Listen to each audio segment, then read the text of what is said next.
Hi, welcome back to Storehouses of Heaven, Bible study with me, Mary Grimo. We're going to discuss, again, I'm not going to read about Genesis 17 through 22 because we did that in the last one, and it'll take a bit. But I'm going to just let you know, when we get to Cain had a son, named him Enoch. Enoch built, Cain built a city. When Enoch had a son, Cain named the city after Enoch. Now, my understanding of what that means is that Cain built a city not of tents. It's not a tent city. It is built of stone. It is built of brick. It is well laid out. God created us for our brains to be highly intelligent. And in the beginning, we were not starting from the beginning with grunting and spears hunkered over a cave fire. No. God created us perfectly. And as we've gone through time, we have gone down. There's a degradation of intelligence, of knowledge, of capabilities. And so we were created perfect. And Cain is the son of the perfect created man, who has now fallen into sin and allowed death and decay to come in.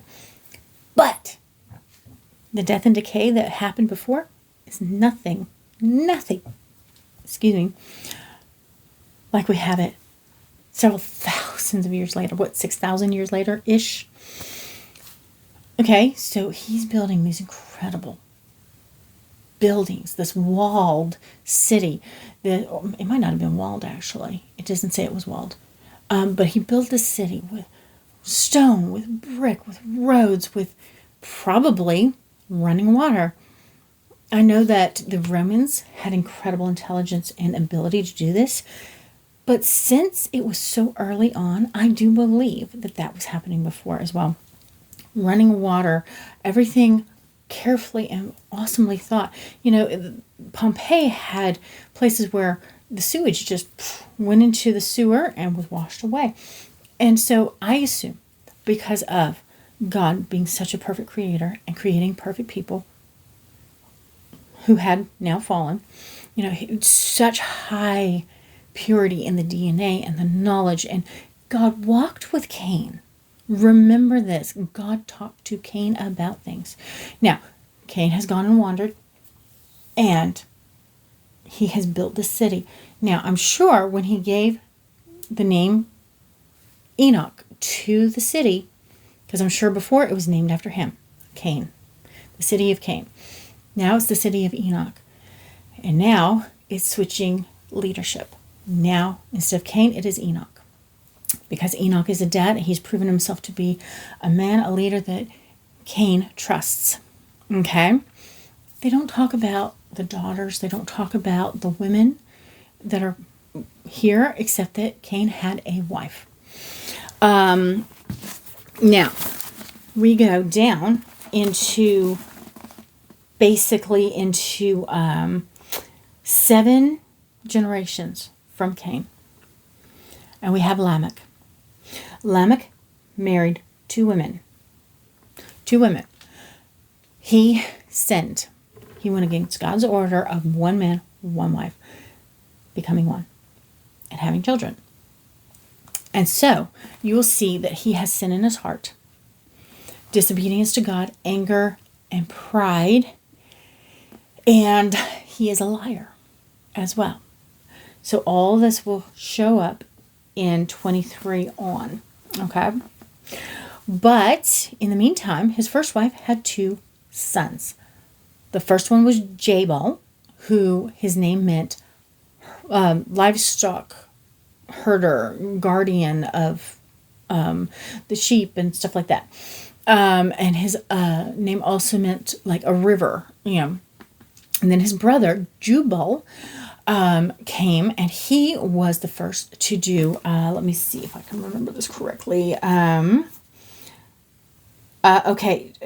So Jabal also lived in tents. So not in the city. He was the first to live in tents, not in brick or stone houses. And so, it took a lot of work to make a tent back in the day.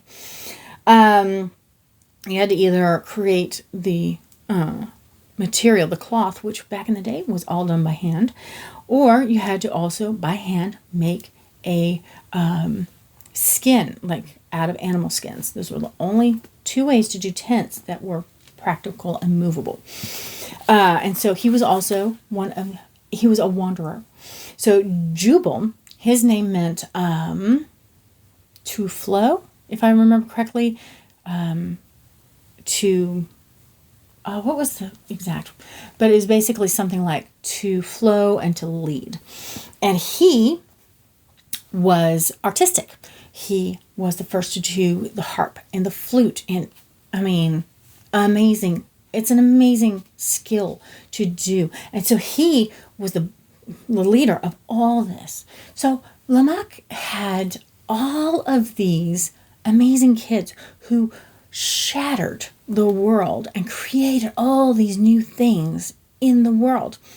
You know, going in tents. He was like doing all this livestock stuff. And the way the Bible talks about it, it's not just like, oh, a few little sheep here and there. No. He was doing it on a grand scale. And my assumption is that he was in tents so he could move with his livestock through the landscape to make sure that they had the proper food and that was his passion, that was his skill, that was his strength. The other wife had a son named Tubal-Cain, so only one son, and Tubal-Cain had a sister named Naamah. So I guess from those two, so the second wife and Lamech, it was these two kids.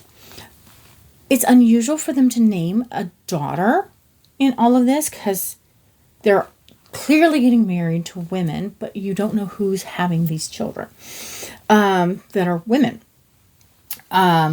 So Tubal-Cain was partially named after his great-great-great-great-grandfather. And he forged tools in bronze and iron. Things that people said did not exist ever before the Bronze Age and the Iron Age. They existed together just less than 1,000 years after God created our world. So, and before the flood, and when the flood happened, everything, God destroyed everything, except the few creatures and Noah and his family. So God preserved like these swimming animals and these livestock and these wild animals and mosquitoes and flies.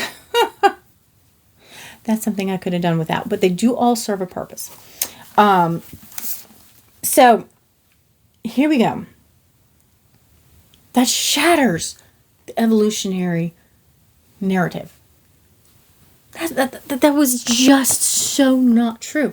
So when Noah was building his boat, his ship, not a boat, when he was building that big old ship, that ark that carried all those critters and all those people, he had iron and he had bronze. Two very important metals. And he had tools of them. They had the tools. So they had hammers and nails. They had, I have no idea what everything that would be. Shovels and picks and swords, possibly. It doesn't say swords, but like the agricultural plowshares. I mean, they were created and being used 700-ish years after our world was created, after mankind had God breathing his breath into them. And that is pretty incredible. All right. Well, I pray that this blesses you, and I will see you on the next episode.